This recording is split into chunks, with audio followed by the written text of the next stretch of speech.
dukkan wani motsinka da abin da kake yi a wayarka data ne. Ana adana shi a database ko ka sani ko baka sani ba, waɗansu ma suna siye da shi.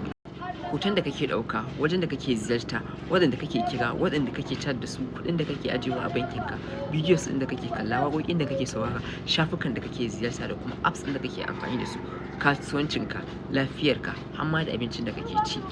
Dukansu ana adana su a database. Amma menene wannan data? Data yana nufin raw files, wato waɗansu abubuwa kamar text, image, video, number, sauti, waɗanda ba a sarrafa su ba. Kamar yadda muka sani, kwamfuta na karɓar data a matsayin input, sannan ta sarrafa su wato processing, sannan ta bayar da output a matsayin information. Database wani waje ne wanda muke ajiye data ɗin cikin tsari, wato table, rows da column. Yana ba da damar searching da kuma tsara bayanai. Apps ɗin da kake amfani da shi sukan adana data ɗinka, wasu ma sukan ci kasuwar data ɗin. Shi yasa yake da kyau ba kowane website ko apps bane za ku sake ciki ku ba da data ɗinku ba.